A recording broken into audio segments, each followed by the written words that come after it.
मित्रों, जय जय एमबीडी। उम्मीद है आवाज आ रही होगी। ठीक है शिवांशु जी, तो सादर अभिवादन। आज की जूम मीटिंग में सभी का, आप सभी का हृदय से स्वागत है। आपकी आज की जूम मीटिंग में आप सभी का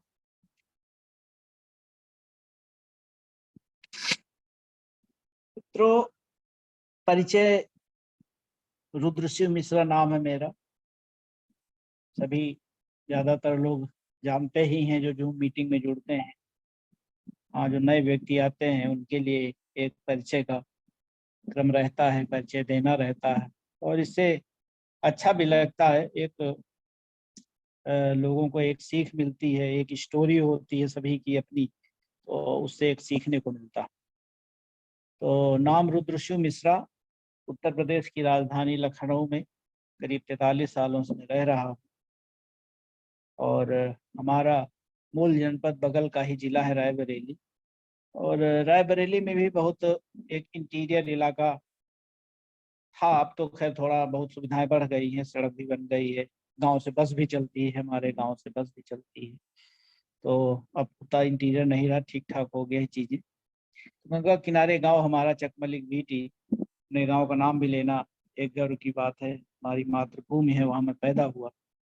तो वहाँ कुछ खेती पाती है हमारी, और वहाँ पे हमारी भाभी रहती हैं और भतीजे हमारे बंगलौर में रहते हैं।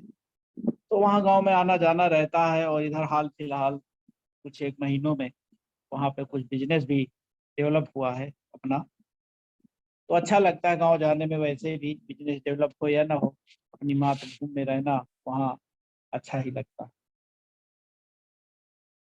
तो मित्रों, सन 1980 की बात है। जून का महीना था। मैं 17 साल की उम्र में मैं लखनऊ आ गया था अंडर एज। और 11वीं पास करने के बाद मैं यहाँ आ गया था। हालात अच्छे नहीं थे तो घर के, तो आना पड़ा। भाई हमारे पहले से यहाँ लखनऊ में थे, वो पहले से दिल्ली और कानपुर जैसे शहरों में काम कर चुके थे। वो मई में लखनऊ आए, मैं जून में यहाँ पे आया।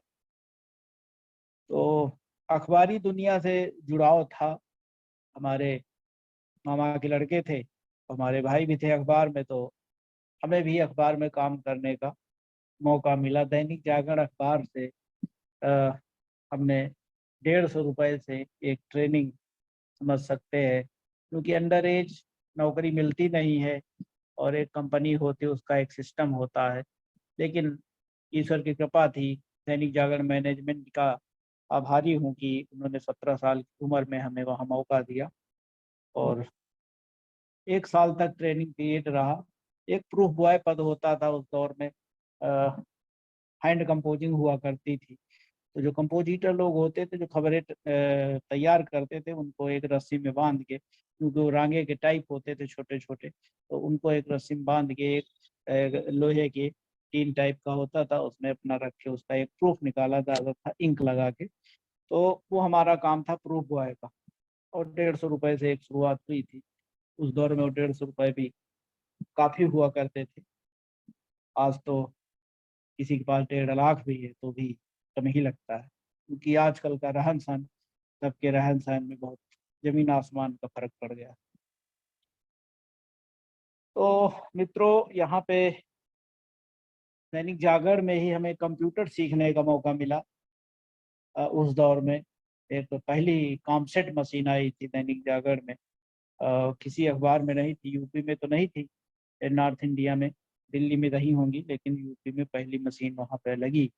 तो वो हमें सीखने का मौका मिला, जो कुछ पढ़े लिखे लोग थे, क्योंकि हैंड कंपोजिंग के दौर में लोग कम पढ़े लिखे रहते थे। थोड़ा कक्षा 8 पास, कोई कक्षा 5 पास, कोई इस तरह से रहते थे। तो थोड़ा हम ज़्यादा पढ़े थे उस हिसाब से, तो हमें भी मौका मिल गया। और अपनी पढ़ाई भी हमने यहाँ पे दैनिक जागरण में नौकरी करते करते इंटर प्राइवेट फार्म भर के पूरा किया। फिर दैनिक जागरण में रहते ही ग्रेजुएशन फर्स्ट ईयर पास कर लिया, लेकिन सेकेंड ईयर नहीं हो पाया और फेल हो गया। दोबारा फिर प्रयास नहीं किया, नौकरी करते कराते फिर रह गया, नहीं हो पाया। लेकिन यहाँ जो कंप्यूटर सीखा उसका लाभ ये हुआ कि 1983 में सितंबर में हमें बड़ी कंपनी टाइम्स ऑफ इंडिया बड़ी कंपनी मानी जाती है, बड़ा अखबार भी है देश का, तो उसका हिंदी अखबार था नवभारत टाइम्स। तो लखनऊ से लॉन्च हुए दोनों अखबार, तो वहाँ पे हमें सेवा देने का मौका मिल गया 1983 सितंबर में। तो यहाँ दैनिक जागरण में लगभग 3.25 साल गुजारे हम। तो मित्रों, नवभारत टाइम्स में लगभग 10 साल दिए हमने, और इन 10 वर्षों में अच्छी ग्रोथ हुई। अच्छी ग्रोथ इस लिहाज से कि वहाँ सैलरी वगैरह अच्छी थी, सिस्टम अच्छा था, ओवर टाइम होता था, सारा कुछ था, तो अच्छी सैलरी थी। यहाँ तक कि एक सरकारी नौकरी का भी चांस मिला हमें। क्या कहते हैं, ये जो अ,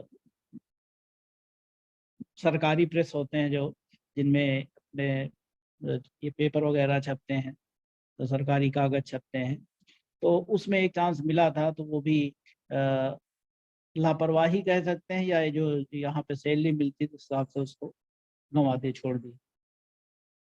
परिवार में खुशी थी, किसी जो 10 साल थे इसमें बहुत कुछ उपलब्धि हासिल हुई। इसी दौरान शादी हो गई 1984 में, 21 साल की उम्र में। 1986 में जमीन खरीद ली यहाँ लखनऊ में। 1989 से अपने घर में रहने लगा, और उस 1989 में अपना घर बना के 2 कमरे का, भले वो ठीक से सेटअप नहीं था, लैट्रिन बाथरूम नहीं था, तमाम सारी चीज़ें रही थी, क्योंकि पास में इलाका खाली था, तो एक पैसा बचने लगा है जो किराए का था। तो एक बड़ी उपलब्धि कह सकते हैं 1989 में। लोग रिटायरमेंट के बाद घर बनाते हैं, लेकिन हमने समझ सकते हो कि 1989, और हमारी बहुत कम उम्र थी उस समय, करीब करीब आप समझ सकते हो कि 21 और 5, करीब 26-27 साल की उम्र से हम अपने घर में रहने लगे। तो ये बड़ी उपलब्धि थी। तो ये सब चीज़ें बताने को मैं बताऊंगा कि मैं क्यों ये चर्चा करता हूँ हर मीटिंग में। तो लेकिन मित्रों, ये जो खुशियां थी ये अधिक दिनों तक रह नहीं पाई। जून 1993 में कंपनी ने हिंदी अखबार जो नवभारत टाइम्स था, जिसमें हम लोग काम करते थे, उसको बिना किसी नोटिस के बंद कर दिया, और उससे 92 लोगों की छटनी कर दी गई, निकाल दिया। और कुछ ऐसा वाकया हुआ कि बड़ा सदमे वाला और बड़ा शॉकिंग था कि प्राइवेट कंपनी में, इतनी मल्टी बड़ी कंपनी में इस तरह भी होता। हुआ क्या, दिन की शिफ्ट थी, मैं भी ड्यूटी पे था। जो जनरल मैनेजर थे वो आए, कंप्यूटर सेक्शन में आए, हम लोग काम कर रहे थे, करीब 11:30 बजा रहा। उन्होंने सूचना दी कि भाई आज से अखबार ये हिंदी वाला बंद कर दिया जा रहा है, और जिन लोगों की नौकरी गई है तत्काल प्रभाव से, उनकी सूची नोटिस बोर्ड पे चस्पा कर दी गई। और इसके साथ ही उन्होंने ये भी कहा कि जो कंपनसेशन है कंपनी की तरफ से, फिलहाल नोटिस पे देखी है कंपनी, कुछ 3 महीने का नोटिस पे अपना दे दिया उन्होंने। और 30-30 हज़ार एक मोटा राउंड फिगर था, 30-30 हज़ार का ड्राफ्ट सभी 92 लोगों के घरों में स्पीड पोस्ट से भेज दिया गया, ये भी उन्होंने सूचना दे दी। तो एक दिन वो था, और एक दिन आज है। लगभग ये 16 जून आ जाएगी, अगली 16 जून जो आने वाली है, तो पूरे 30 साल हो जाएंगे इस घटना पे। तो तब से ये मुकदमा चल रहा है, हाई कोर्ट की लखनऊ बेंच में पेंडिंग है। तो हाई कोर्ट में पेंडिंग है। हुआ क्या, जब निकाल दिए गए तो हम लोगों ने लखनऊ बेंच में, एक यूनियन थी हम लोगों की, उसमें मैं भी एक पदाधिकारी हुआ करता था, ट्रेजरार था उस दौर में जब हम उसमें थे। जब हटाए गए तो ट्रेजरार हुआ करता था यूनियन में। तो अपील की गई नौकरी वहाँ पे हाई कोर्ट में। हाई कोर्ट में मुकदमा चला, काफी दिनों तक चलता रहा मुकदमा। उसके बाद 2 जजों की बेंच थी। एक जज ने आदेश दिया कि भाई अब तक की तनख्वाह सभी को और सभी को नौकरी दी जाए, और दूसरे जज ने कहा कि नहीं भाई, आप लोगों को पहले लेबर कोर्ट जाना चाहिए, यहाँ क्यों चले आए। तो मामला अधर में लटक गया। 2 जजों की बेंच थी चूंकि, तो डिफरेंट आदेश। तो जो चीफ जस्टिस थे हाई कोर्ट के, उन्होंने दूसरी एक बेंच में बनाई, सिंगल जज। तो ये रहा कृपा रही ईश्वर की कि उन्होंने हम लोगों के फेवर में फैसला दिया कि वही जो अब तक की सैलरी और अ, नौकरी देने की उन्होंने भी आदेश दिया। लेकिन एक पिछली मीटिंग में भी हमने चर्चा की थी कि जो पूंजीपति होता है तो वो मानता नहीं है लेबर की फेवर की बात। ज्यादातर मामलों में ऐसा होता है, रेयर कहीं होता होगा तो नहीं कह सकते। तो वो चले गए सुप्रीम कोर्ट, मालिक लोग, और वहाँ पे अपील दायर की। लेकिन एक ये रहा हम लोगों के फेवर में बात ये रही कि सुप्रीम कोर्ट ने, ये छोटी ही बात कह सकते हैं जरा सी, क्योंकि पूरी जिंदगी हम लोगों की, ज्यादातर लोगों की बेकार चली गई। बहुत सारे लोगों को नौकरियां नहीं मिली, कुछ लोगों को मिली। तो यही कहेंगे कि ज्यादातर लोगों की जिंदगी बर्बाद हो गई, खराब हो गई, क्योंकि सारा एक युवा अवस्था हम लोगों ने वहां दी। और जो मेन हम लोगों का एक परिवार भरण पोषण का समय था, बच्चों को पढ़ाने लिखाने का समय था, और ग्रोथ करने का समय था, तब कंपनी ने लात मार दी। तो हुआ क्या, सुप्रीम कोर्ट ने कहा कि भाई हम आपकी बात तभी सुनेंगे जब आप इन 92 लोगों को 1-1 लाख रुपया देकर आएंगे। तो अब उन पूंजीपति के लिए भाई उनको सुप्रीम कोर्ट में अपनी अर्जी दायर करनी थी, तो 92 लाख रुपया उन्होंने खर्चा कर दिया। 92 लाख रुपया आए यहाँ पे। लेबर कोर्ट के माध्यम से हम लोगों को चेक मिल गए 1-1 लाख रुपए की। तो 1 लाख वो, 30,000 वो, कुल मिला के 1,30,000 हम लोगों को कंपनी से मिल पाया। ये एक जरूर वो रहा कि कंपनी ने कोई उसमें भेदभाव नहीं किया कि किसकी सैलरी कितनी है, किसकी कम है, किसकी ज्यादा है, कोई चपरासी है, कोई क्या है। लेकिन सबको एक भाव से 1-1 लाख रुपया देने का आदेश दिया। तो वो हम लोगों को मिला, और लेबर कोर्ट के माध्यम से हम लोगों को मिल गया, और केस सुप्रीम कोर्ट में चलता रहा। फिर एक दिन फैसला दिया सुप्रीम कोर्ट ने कि भाई ये केस वापस हाई कोर्ट लखनऊ भेजा जा रहा। अब पता नहीं क्यों भाई यहाँ से गया था, पता नहीं सुप्रीम कोर्ट के जज को क्या समझ में, उसने फिर से भेज दिया। तो वो तब से अब तक लखनऊ बेंच में पेंडिंग है, मामला चल रहा। तो अब आप सोच सकते हो कि जो 92 लोग थे, इनमें कई लोग दुनिया छोड़ गए। कई परिवार अभी भी बहुत कठिन दौर से गुजर रहे हैं। हमें तो ईश्वर ने कृपा बनाई हमारे ऊपर की, हमें तो भाई नौकरी मिल गई हिंदुस्तान जैसे अखबार में, 24 साल यहाँ दिए, बीच में 1.5 साल स्वतंत्र भारत में निकाले। और क्योंकि नौकरी गई थी तो भरण पोषण करना था तात्कालिक प्रभाव से। तो हमारे एक और साथी थे जो वही नवभारत टाइम्स के ही थे, वो भी प्रभावित थे। राकेश श्रीवास्तव जी यही हमारे साथ ही घर बना हुआ है मोहल्ले में। तो हम दोनों ने मिलके कंप्यूटर खरीदा, उस पर अपना बाजार से काम लाते थे, काम करते थे। तो 93 से 96 तक 3 साल लगभग हम लोगों ने इसी एक कंप्यूटर के सहारे अपना परिवार पाला, दोनों का परिवार पाला, बच्चे पढ़े लिखे जो भी। लेकिन एक चीज ये है कि हमने कभी ये नहीं कोशिश वो नहीं किया, डिस्टर्ब नहीं किया, बच्चों की पढ़ाई नहीं डिस्टर्ब होने दी। जैसे भी बच्चों की पढ़ाई होती रही, बच्चे पढ़ते रहे, और जिस स्कूल में दाखिल कराया उसी स्कूल में पढ़े। तो उसी का प्रतिफल है कि आज हमारे बच्चे सब नौकरी चाकरी लग गई है। जैसी भी जितना हमने पढ़ाया लिखा है, जिस स्तर की पढ़ाई की उस स्तर की नौकरी लग गई। बैंक में तीनों बच्चे हैं।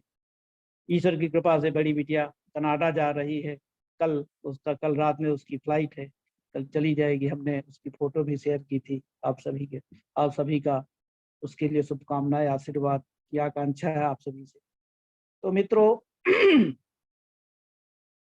काम करते रहे उधर उधर। 96 में स्वतंत्र भारत में नौकरी मिल गई, उसके बाद 98 में हमें यहाँ हिंदुस्तान में ज्वाइनिंग मिली। हिंदुस्तान भी में भी 24 साल अच्छे गुजरे। यहाँ भी मुकदमेबाजी हुई, कुछ हुआ, उसकी चर्चा मैं कर चुका हूँ, उसको मैं नहीं जाऊँगा।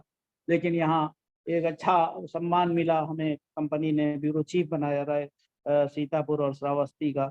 वहाँ पे 6-7 साल गुजारे, अच्छा अनुभव हुआ, पत्रकार बना। मैं शुरू से पत्रकार नहीं था, बाद में पत्रकार बना। अनुभव से हमें कंपनी ने बनाया, क्योंकि मैं ग्रेजुएट भी नहीं था, लेकिन हमारे अनुभव के, हमारे काम के आधार पर हमें बनाया और हम उस पर खरा उतरे। तो कंपनी का आभार, हम कोई बुराई नहीं करते, लेकिन एक होता है प्राइवेट सेक्टर की कंपनियों में कि दिक्कतें आती, सभी के साथ नहीं आती, लेकिन बहुत बार आती, बहुत सारे लोगों पे आती हैं। और हमारे साथ गुजरा है तो हमें फील होता है कि हमें कोई एक ऑप्शन लेके चलना चाहिए, एक ही चीज के भरोसे नहीं रहना चाहिए। नौकरी है तो लोग, होता क्या है कि उसी पे भरोसा करके चलते रहते हैं, ये चलती ही रहेगी, चलती ही रहेगी। तो होता ऐसा नहीं है। तो हमारे साथ भी हुआ, हमारे 92 लोगों के साथ भी ऐसा हुआ कि कोई विकल्प बनाया नहीं था, अच्छी खासी नौकरी चल रही थी, अचानक एक दिन चली गई, तो सब फिर अपना दाएं बाएं हाथ करने करने लगे, कोशिश करने लगे। अब ये समझ लीजिए कि चूंकि इतनी ज़्यादा सैलरी थी हम लोगों की वहाँ पे, तो जब नौकरी छूटी, जब दूसरी जगह काम मांगने जाते थे, तो लोग कहते थे हमें अपना अखबार, या चूंकि अखबार में थे तो अखबार ही में काम मांगने जाते थे, कोई छोटा अखबार कोई बड़ा अखबार ऐसे जाते थे, तो कहते थे हमें अपना अखबार बंद थोड़ी कराना। तो ये दौर देखा हमने कि मतलब नौकरी मांगने गए तो कहा कि हमें अपना अखबार थोड़ी बंद कराना, मतलब एक अछूत टाइप का एक टैग लग गया हम लोगों के ऊपर। तो क्योंकि यूनियन वहाँ बहुत तगड़ी थी, नवभारत टाइम्स में बहुत तगड़ी यूनियन थी, तो उसी को डिस्ट्रॉय करने के लिए एक, मतलब एक होता है ना कंपनी के मालिक का कि नहीं बस हमें तो खत्म करना है, हमें ईगो है कि भाई नहीं हमें अखबार नहीं चलाना है, बस इसको ईगो के तहत उन्होंने, कोई ऐसा नहीं था कि कोई लाभ था या कुछ था। अंत में उन्होंने दोबारा से नवभारत टाइम्स लखनऊ में फिर से चालू किया, कई साल बाद अब चल रहा है लखनऊ में अखबार, फिर से वही नाम से अखबार चल रहा है।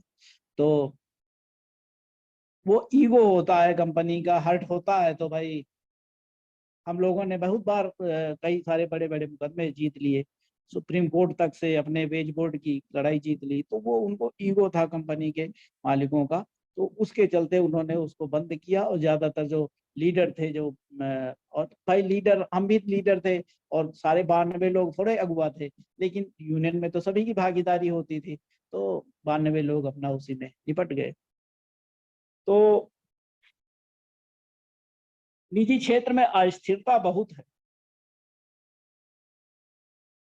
और कब किसकी नौकरी चली जाए, कब क्या हो जाए, कुछ कहा नहीं जा सकता है। अब आजकल तो आउटसोर्सिंग का दौर है, कोई किसी का फंड में नहीं कटता, किसी का कुछ होता नहीं।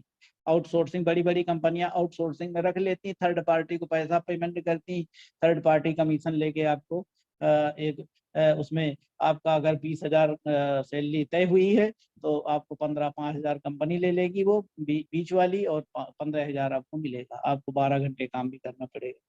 तो ये सारी दिक्कतें हैं एक इस सिस्टम में आजकल के, क्योंकि कंपनी कोई जो बड़ी कंपनियां कोई लाइबिलिटी नहीं लेना चाहती।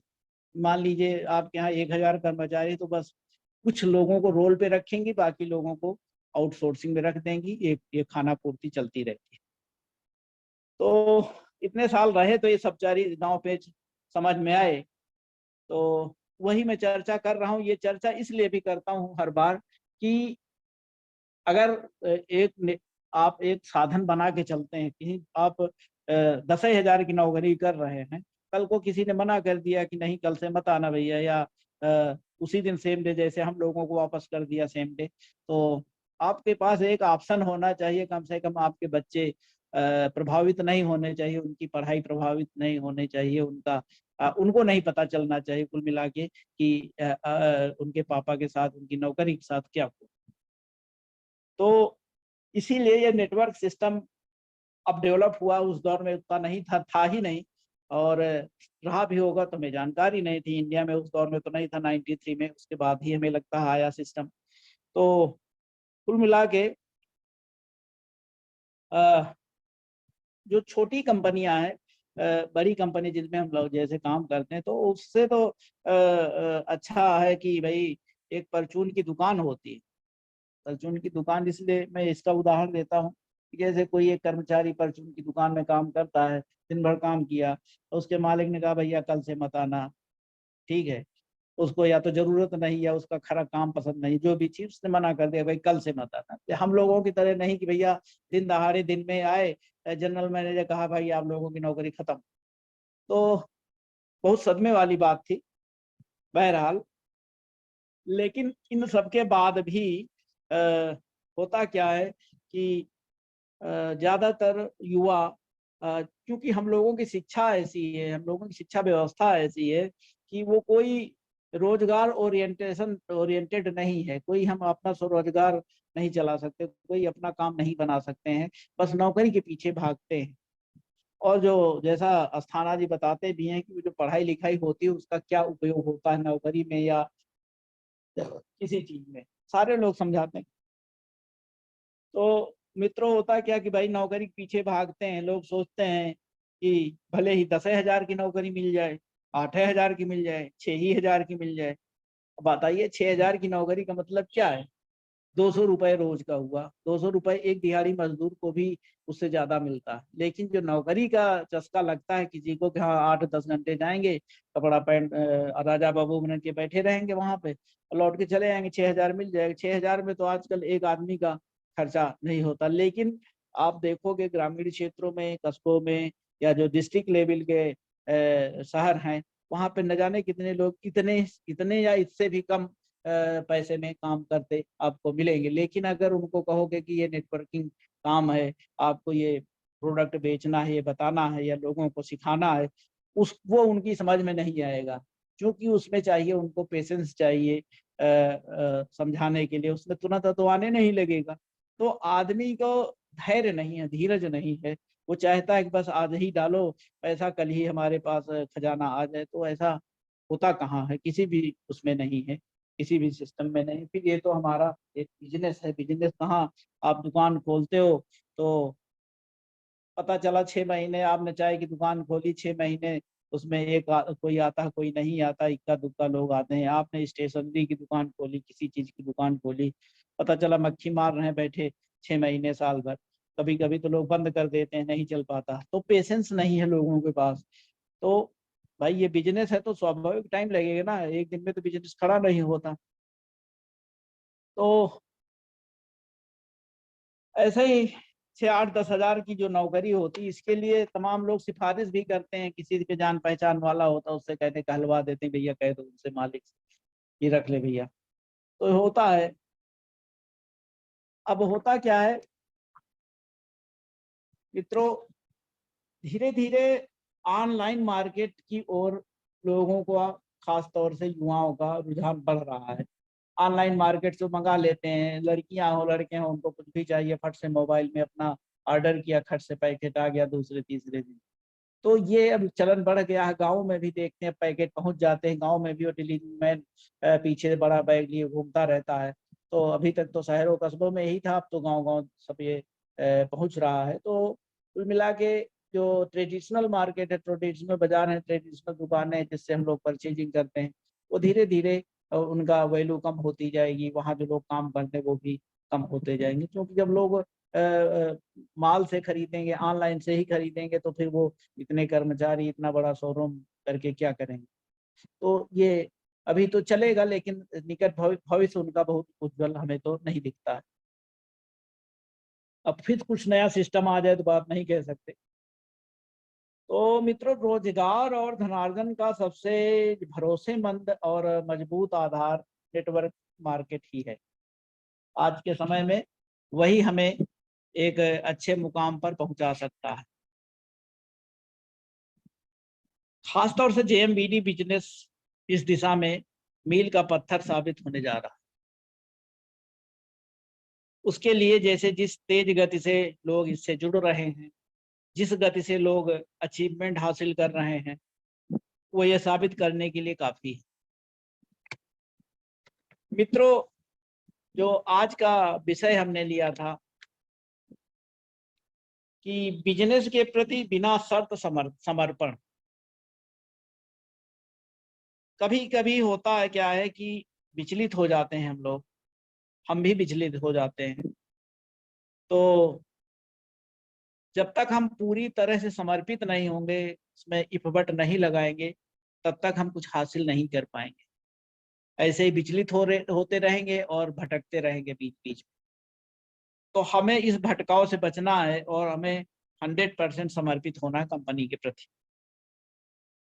मित्रों, ज्यादातर लोग अपने बिजनेस से जुड़ तो जाते हैं, चाहे वह किसी के प्रभाव में आकर जुड़ जाते हो, किसी मीटिंग को देखकर जुड़ जाते हो, या कोई प्रोडक्ट उनको अच्छा लगा उसके बाद वो इससे जुड़ जाते हो। लेकिन होता क्या है कि जब 5-6 महीने बीत जाते हैं तो उनको, क्योंकि एक बताया जाता है कि ये बिजनेस है, इसमें इनकम होती है, तो वो निराश हो जाते हैं, उनको पैसा नहीं आता है। तो वो पूछते हैं अपने सीनियर से या जिसने उनको जोड़ा उसके से पूछते हैं कि भाई पैसा नहीं आ रहा। तो बहुत बार होता क्या है कि हम लोग गलतियां कर जाते हैं।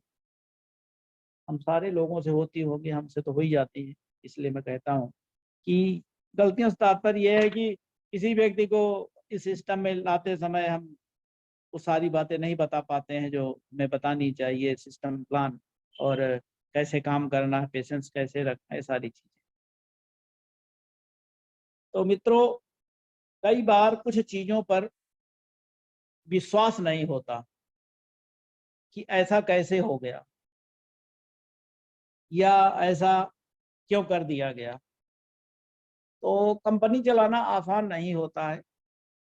हम लोग अपनी एक टीम खड़ा करते हैं, वो तो नहीं, वो तक तो संभाल नहीं पाते, टूट जाती है। तो एक कंपनी जिसमें करोड़ों के प्रोडक्ट भरे जाते हैं, लगाए जाते हैं, एक प्लान तैयार किया जाता है, हर व्यक्ति पे, हर लीडर पे नज़र रखी जाती कैसे काम कर रहा है। नज़र रखने का मतलब कोई खुफियागिरी नहीं, नज़र रखने का मतलब यह है कि उसकी कार्य प्रगति, कार्यशैली पे नज़र रखी जाती है, उस हिसाब से उसको प्रमोट किया जाता है, तमाम सारी चीज़ें हैं। तो ये आसान नहीं होता कंपनी चलाना। तो जब टीम टूट जाती है, हम लोग टीम बनाते, टीम तो निराश होते हैं। तो अक्सर होता है कि तभी हम काम भी छोड़ देते हैं। जब कंपनी टीम टूटने लगती है तो काम भी छोड़ देते हैं और घर घर बैठ जाते हैं। लेकिन हमें इन्हीं सब चीज़ों से लड़ने का अपना हुनर विकसित करना चाहिए कि कैसे टीम टूटने से बचावें। टीम टूटती है तो कैसे हम उसे मैनेज करें, कैसे हम नई टीम खड़ा करें जितनी जल्दी हो सके। तो ये सब हुनर हमें सीखना होगा। ये सब चीज़ें कोई एक दिन में नहीं आती, धीरे धीरे करके आती हैं। धीरे धीरे हम किताबें पढ़ेंगे, वीडियो देखेंगे, लोगों की मीटिंग देखेंगे, सुनेंगे, तो उससे हमें ये सब ज्ञान बढ़ेगा, जिससे हम अ, अपना ये सब हुनर सीखेंगे। तो मित्रों, अगर हमें सफल होना है तो हमें इस बिजनेस, इस कंपनी, इसके प्रोडक्टों पर आंख मूंद कर भरोसा करना होगा। कंपनी क्या प्रोडक्ट ला रही है, क्या नहीं ला रही है, किस प्रोडक्ट की क्या एमआरपी है, या किस प्रोडक्ट की क्या बिजनेस वैल्यू तय करती है, इस सब पर हमें बिल्कुल ही ध्यान नहीं देना चाहिए। यह सारा कुछ दत्ता जी पर छोड़ देना है। वह हम सबके हित में सर्वोत्तम निर्णय ही करेंगे। मित्रों, कई बार मन भटक जाता है, जैसा मैंने पहले कहा। तो इस भटकाव को रोकना है।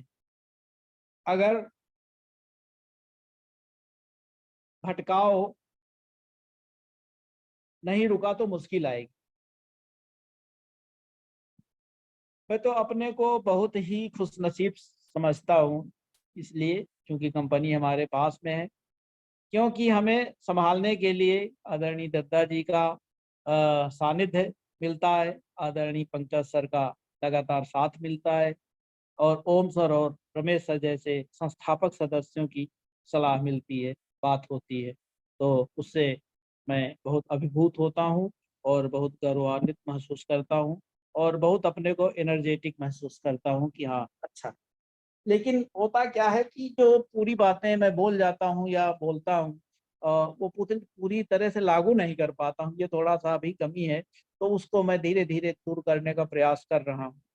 तो इसके अलावा मैं JMBD ग्रुप से भी बहुत सीखने का प्रयास करता हूँ। जो अपने ग्रुप में सारी गतिविधियाँ चलती रहती हैं और लोग जुड़ते हैं, जो अपना वीडियो डालते हैं या फोटो डालते हैं, इससे भी बहुत कुछ सीखने को मिलता है कि लोग कितनी तेजी से काम कर रहे हैं। मित्रों, चाहे जो मीटिंग से भी बहुत कुछ सीखने को मिलता है, जो रोज मीटिंग होती है, जूम मीटिंग, चाहे दिल्ली के मुकेश सर की मीटिंग हो या अवतार सर की मीटिंग हो या CK कुशवाहा जी की मीटिंग रही हो, वहीं नई उभरती जो लीडर है ग्वालियर की आरती चौहान जी हों, महेश अस्थाना जी हों या रानी जी स्नेहा जी की मीटिंग, इन सभी की मीटिंगें बहुत ज़बरदस्त होती हैं और बहुत मोटिवेट करती हैं सभी। अमित सर तो लाजवाब है ही। अमित सर से फ़ोन पे बात होती है, कोई किसी प्रोडक्ट को लेके, किसी मरीज को लेके, तो बात करते हैं, बताते हैं, तो उनकी भी मीटिंग बहुत लाजवाब होती है। तो बस यही है कि बस इन सब की जो मीटिंग है, इनका जो मोटिवेशन है, उसको उस पर हमें खड़े उतरना है, उस पर खड़े होने की जरूरत है। हम जितना बोलते हैं उतना करके दिखा दें तो हम तो बुलंदियों पर पहुंचेंगे ही, कंपनी का भी नाम रोशन होगा, हमारी टीम के लोग भी अच्छा लाभ कमाएंगे। तो मित्रों, जैसा अवतार सर कहते हैं, जितना कहता हूँ उतना करता हूँ। तो अवतार सर जैसा सब कोई नहीं हो सकता है, लेकिन उनके जैसा बनने की कोशिश तो की ही जा सकती है। अगर नहीं 100% तो 50%, 50% नहीं तो 80%, जितना अधिक से अधिक उनका अनुसरण कर सके बहुत ही अच्छा होगा। कि जितना कहो उतना करके दिखाओ, तो ये अच्छा रहता है। मित्रों, हमें सोचना होगा कि जब कंपनी शुरू हुई थी तो एक प्रोडक्ट से शुरू हुई थी। आज प्रोडक्टों की लंबी श्रृंखला है। दत्ता जी दिन रात अच्छे प्रोडक्ट लाने के लिए प्रयासरत। और मित्रों, वह दिन दूर नहीं है जब हमें किसी भी प्रोडक्ट के लिए हमें किसी दूसरी दुकान या किसी दूसरी कंपनी में जाना नहीं पड़ेगा।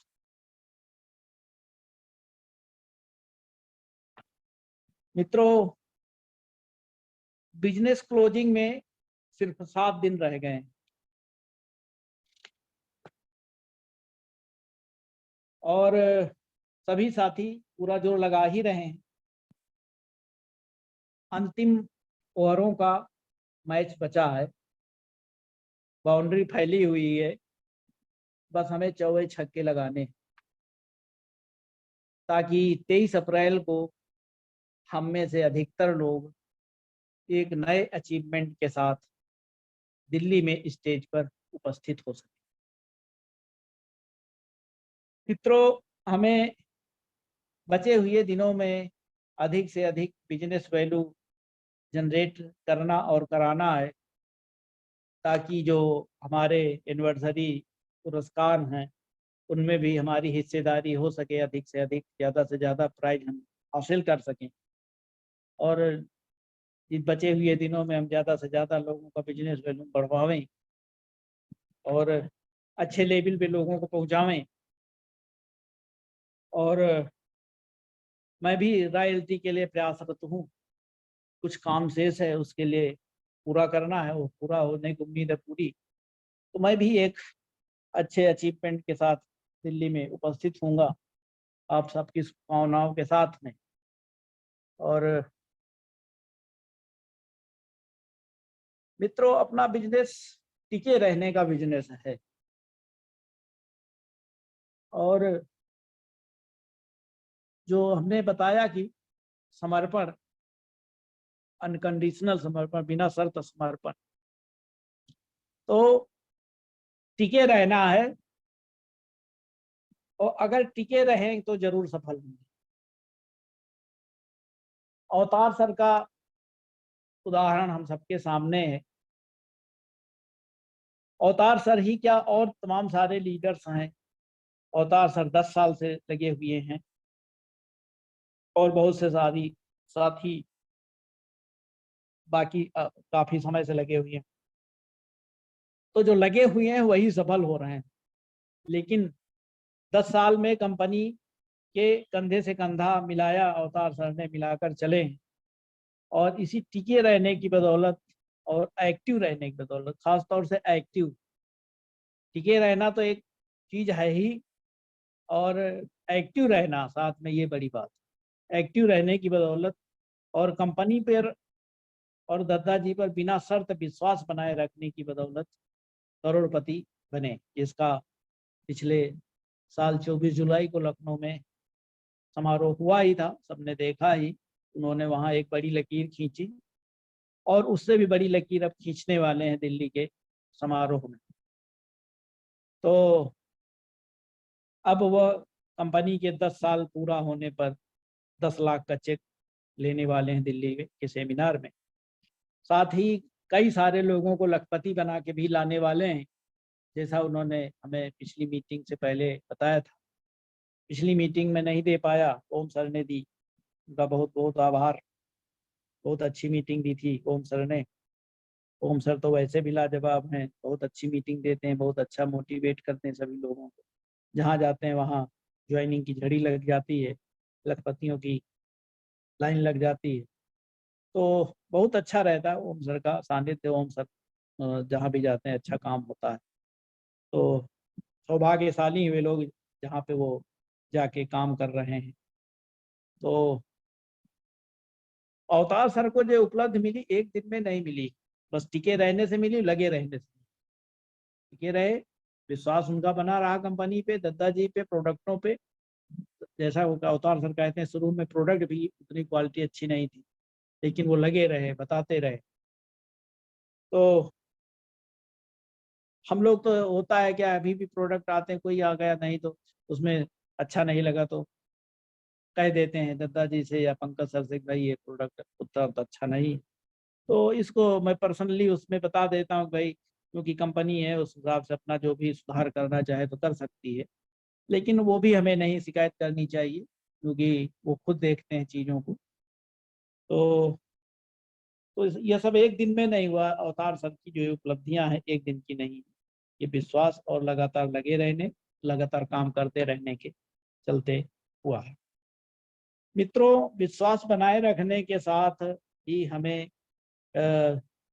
जो कर्म भी करते रहना होगा और लगातार प्रयास भी करते रहना होगा, तभी हमें सफलता मिलेगी। केवल विश्वास बनाए रखेंगे तो पैसे नहीं आएंगे। विश्वास के साथ सार्थक प्रयास में उत्तरोत्तर वृद्धि करती रहने होगी।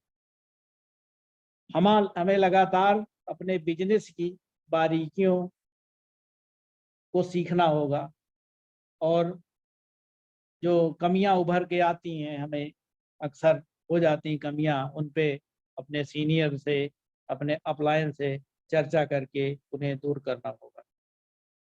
और हमें अपनी टीम में अपने जैसे साथियों को डेवलप करना होगा और क्लोन बनाने होंगे और उन्हें ट्रेंड करते रहना होगा, तभी हमें आसानी से सफलता मिल सकेगी। जब तक हम क्लोन नहीं बनाएंगे, अपने नीचे टीम डेवलप नहीं करेंगे, अपने जैसे लोगों को बढ़ाएंगे नहीं, तब तक टीम कैसे बनेगी? क्योंकि ये टीम वर्क है। बगैर टीम के आप कोई उपलब्धि हासिल नहीं कर सकते, अकेले नहीं कर सकते जब तक टीम आपके साथ नहीं है। क्योंकि आप कितनी परचेजिंग कर लेंगे, आप कितना क्या कर लेंगे भाई, आपको तो टीम चाहिए ना। जब तक आपके नीचे टीम नहीं होगी और लोग परचेज नहीं करेंगे, लोग ज्वाइन नहीं करेंगे, जब नीचे पैसा आएगा तब हमें पैसा आएगा।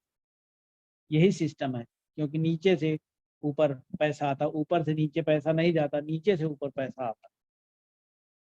तो ये सब हमें सीखने की जरूरत है। और मित्रों, जैसा ओम सर ने बताया कि रॉयल्टी टेक्निकल जैसी बातें पुरानी हो गई। ठीक है, सही बात है। अब रॉयल्टी के लिए हमें लगातार प्रयास करने पड़ता है कि भाई इतना बिजनेस हो जाए, इतना बिजनेस हो जाए, इस लाइन में इतना उतना हो जाए, टेक्निकल के लिए इतना हो जाए। तो वो एक होता है, तब आपको एक आती इनकम। लेकिन जो उन्होंने सुझाव दिया, बताया, और अच्छा है सुझाव उनका, बहुत अच्छा है। क्योंकि लोग चेक देखते हैं आपका ना कि कितनी इनकम है आपकी, तभी आपकी टीम उससे उत्साहित होती, तभी वो भी जोर लगाती कि हमको भी इतना चेक हासिल करना है, इतना बड़ा चेक हमको भी चाहिए। तो जैसा उन्होंने बताया कि अगर आप 34 लोगों को 15,000 की किट से ड्रीम क्लब में लाते हैं तो आपका 1 लाख का चेक बनता है। जैसा अवतार सर ने कई सारे लोगों को टारगेट दिया है कि 1-1 लाख का चेक उनको हासिल कराना है। अगर आप 17 लोगों को लाते हैं तो आपको 51,000 का चेक मिलेगा। तो ये बहुत बड़ा काम है, साथ में आपको मैचिंग पॉइंट वगैरह वगैरह सारी चीज़ें तो मिलती ही मिलती हैं। लेकिन ये एक आसान है कि आप जितनी ज़्यादा ज्वाइनिंग करा सकें, जितना ज़्यादा लोगों को ड्रीम क्लब में ला सके 15,000 से, तो आपका सीधे चेक बन जाता है उसमें। उसमें कोई लाग लपेट नहीं होता, उसमें बिजनेस का चिंता नहीं रहती कि इतने लोगों को इतना परचेजिंग कराना है, इतना सब कराना। लेकिन क्योंकि नेटवर्किंग बिजनेस परचेजिंग का ही बिजनेस है, ज्वाइन कराना एक बढ़िया चीज़ है, जितने लोगों को आप ज्वाइन कराओगे वो अच्छा है। लेकिन उनकी जब आप उनसे क्योंकि जब 15,000 से आप किसी को शामिल कराते हो तो उसमें 2,000 की परचेजिंग भी शामिल होती ड्रीम क्लब में शामिल होने के लिए। 2,000 की वो परचेजिंग करेगा तो स्वाभाविक है आपका टर्नओवर, आपका बिजनेस बढ़ेगा ही बढ़ेगा, क्योंकि 2,000 की उसमें शर्त लगी हुई है कि ड्रीम क्लब में जो आपको कार, घर, बाइक और टीवी वगैरह जो ड्रा के माध्यम से मिलना है, उसके लिए ये शर्त है कि आप हर महीने 2,000 की परचेजिंग करेंगे, जिसमें आपको 12.5% की छूट मिलेगी सेलिंग प्राइस से। तो ये हमें समझाना होता है लोगों को, और कोई अगर इसके माध्यम से आता है तो हमारा स्वाभाविक टर्नओवर बढ़ेगा ही बढ़ेगा। और 15,000 से ज़्यादा लाभ होता है, सभी का सभी लोगों को मालूम है, सब लोग उसी अभियान में लगे भी हुए हैं। लगातार अमित सर ने आज किसी की ज्वाइनिंग कराई, एमबे के हैं साथी, उनको लाए हैं। कई सारे साथी धन्वंतर के साथियों को लेके आ रहे हैं। कई सारे साथी आज देखिए पंकज सर कुशीनगर में हैं, वहाँ पे कल दीपों का उद्घाटन होना है। टीपी टीपी जी नाम है उनका, पूरी तरह से पक्का नाम याद नहीं आ रहा, टीपी टीपी जी शायद है।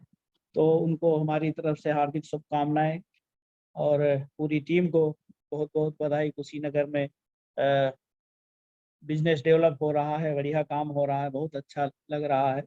उस क्षेत्र में दूसरे साथियों को भी, हमें भी वहाँ जाने का मौका मिलेगा तो वहाँ काम कर सकते हैं, क्योंकि जहाँ स्टोर होता है, डिपो होता है, वहाँ काम करने में अच्छा लगता है। क्योंकि फिर आपको तमाम सामान लाद के लेके नहीं जाना है, आप वहाँ गए, वहाँ किसी को लेके आए अपना डिपो पे, अपने स्टोर पे, लोगों को दिखाया, वहाँ पे ज्वाइनिंग कराई, सामान दिलाया, अच्छा हो जाता है। वैसे अब अगर कहीं डिपो नहीं है या स्टोर नहीं है तो आपको सामान खुद लेके जाना पड़ता है।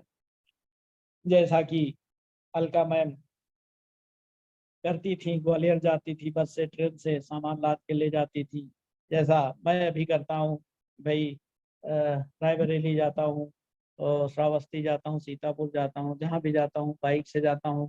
तमाम सारा 50 किलो वजन लाद के लेके जाना पड़ता है, क्योंकि उसमें ये रहता है कि पता नहीं कौन क्या चीज़ मांग ले, तो कोशिश होती है कि ज़्यादा से ज़्यादा प्रोडक्ट रख लिए जाएं, और ताकि कोई चीज़ जो मांगे वो वहाँ पे उपलब्ध कराया जाए। तो डिपो, स्टोर, मिनी स्टोर, इन सब के बहुत सारे फायदे होते हैं, सभी को मिलता है उसका लाभ। जो कोई क्षेत्र में काम करना चाहता है उसको प्रोडक्ट की उपलब्धता बनी रहती है जी, उसको भटकना नहीं पड़ता कि अब चीज़ सामान खत्म हो गया, प्रोडक्ट खत्म हो गया तो अब कहाँ से लें। तो स्टोर का यही फायदा होता है, इसीलिए स्टोर खुलवाने पे कंपनी जोर देती है कि आप अपने डाउन लाइन में स्टोर खुलवाएंगे तो आपको भी उसका अवेयरनेस रहेंगे, तो आपको भी 2% का लाभ मिलता है। तो हमें उस पर भी फोकस करना चाहिए स्टोर खुलवाने के लिए, क्योंकि जब तक स्टोर नहीं होता तब तक काम उस तेजी से डेवलप नहीं हो पाता है जिस हिसाब से होना चाहिए। उससे माहौल नहीं बनता जब तक स्टोर नहीं होता। स्टोर हो जाता है, डिपो हो जाता है, तो वहाँ पे एक माहौल बनने लगता है, लोग आने लगते हैं, देखने लगते हैं। जैसा अवतार जी ने डिपो खोला वहाँ पे, तो कितना अच्छा माहौल बन गया, कितनी अच्छी सेल हो रही है। और कितना बड़ा बिजनेस वहाँ पे खड़ा हो रहा है। अमृतसर में भी वहाँ पे डिपो वो खुलवा रहे हैं, बन ही जाएगा बहुत जल्द। तो स्वाभाविक है, तो इससे माहौल बनता है, क्योंकि अपना जो बिजनेस है माहौल का ही बिजनेस है। जितना ज़्यादा माहौल में लोग रहेंगे, जितना ज़्यादा लोग माहौल में आएंगे, उतना ज़्यादा आपकी ग्रोथ होगी। इसीलिए सेमिनार जो होती है, जो मीटिंग्स होती हैं, इस पे कहा जाता है कि ज़्यादा से ज़्यादा लोगों को बैठाया जाए। तो मैं भी कोशिश कर रहा हूँ कि कुछ लोग हमारे भी शामिल हों। उनका हमने रिजर्वेशन भी करा रखा है। तो अब देखते हैं कि एंड टाइम पे लोग कितने पहुंच पाते हैं, लेकिन कोशिश है कि ज़्यादा से ज़्यादा लोगों को लेके आऊँ। तो ये प्रयास चल रहा है और मैं उसी प्रयास में लगा हुआ हूँ। और अपना जो हमारा रॉयल्टी का है उसके लिए भी प्रयासरत हैं। और बाकी अपने जो बंगलौर के साथी हैं हमारे, वहाँ भी कुछ प्रोडक्ट जाने उन्होंने जो डिमांड करी है, वहाँ पे कुछ प्रोडक्ट भिजवाने हैं। ऐसे ही श्रावस्ती में कुछ प्रोडक्ट भिजवाने हैं। तो कुल मिला के हमारा यही कहना है कि हमें लगातार प्रयास करते रहना है अपने बेस्ट के लिए। और जो मेन अभी तो हम लोगों के सामने जो एनिवर्सरी है, इसी पे फोकस रखना है। 7 दिन बचे हैं क्लोजिंग में, तो समय बचा नहीं है। तो ज़्यादा से ज़्यादा अपने लोगों के बिल विल काटने लोगों को शुरू कर देने चाहिए, जो भी पेंडिंग है, ताकि एंड टाइम पे कोई दिक्कत ना खड़ी हो। और मित्रों, सबसे बड़ी बात यह है कि हमें अपने जो बिजनेस है, अपनी जो ट्रेनिंग है हमारी, जो हम बताते हैं, जो करते हैं, तो हमें अपने सेल्फ डेवलपमेंट पे बहुत फोकस करना चाहिए। क्योंकि ये लगातार डेवलपमेंट का ही बिजनेस है। अगर हम अपने में सुधार नहीं करेंगे, अपनी चीज़ों को नहीं बदलेंगे, अपनी आदतें नहीं बदलेंगे, तो हम आगे बहुत आगे तक नहीं जा सकते। इसलिए हमें लगातार सीखते रहना होगा। जो तमाम सारे साधन उपलब्ध हैं, तमाम सारे वीडियो अपनी कंपनी के ही बहुत सारे साथी बोलते हैं, कितने मोटिवेशन के तमाम सारे वीडियोज हैं। ओम सर के तमाम सारे वीडियोज हैं, कितने सारे मोटिवेटेड वीडियो पड़े हैं। अस्थाना जी के वीडियो हैं, बहुत सारे साथियों के, जिसका भी आपको ठीक लगता हो उसको आप सुन सकते हो, बार बार सुन सकते हो। और यूट्यूब पे तो न जाने कितने वीडियो की हर तमाम सारे वक्ताओं की भरमार है। आप किसी को भी जो आपको अच्छा लगता है उसको सुन सकते हो। किताबें, खास तौर से जो बहुत अच्छी किताबें हैं उनको भी पढ़ते रहना चाहिए, क्योंकि एक आदत डालनी चाहिए किताब को पढ़ने की। एक नियमित अपनी दिनचर्या को नियमित करना चाहिए, क्योंकि दिनचर्या नियमित नहीं होगी तो हम आगे जो काम है हमारा वो भी नियमित नहीं रह पाएगा। भी कोशिश करते हैं कि दिनचर्या नियमित रहे, लोगों से मिले जुले जाएं। इस बीच में थोड़ा सा डिस्टरबेंस था, मैं नहीं जा पाया। और लेकिन ये समय गंवाने का टाइम नहीं था, हमें जाना चाहिए था। और उसका हमें अफसोस भी है। लेकिन अब आगे जो भी है समय बचा है, उसके लिए मैं प्रयासरत हूँ कि अच्छा बेहतर हो सके, अच्छा काम हो सके और अच्छी उपलब्धि हासिल हो सके। और उपलब्ध जो पिछले दिनों हमने एक मीटिंग में कहा था कि जो हमारी रॉयल्टी आ रही है उसके बाद जो जो शेष अगला जो वर्ष आ रहा है, यानी कि 2023 यानी 2024 में हमें वहाँ सैलरी मिलती थी, आखिरी जो सैलरी हमें मिली हिंदुस्तान में, हम ये प्रयास रहेगा कि हम उस सैलरी जितनी हमें मिलती थी उतना हम यहाँ से कंपनी से हासिल करने लगे, उतना हम नियमित हमें मिलने लगे।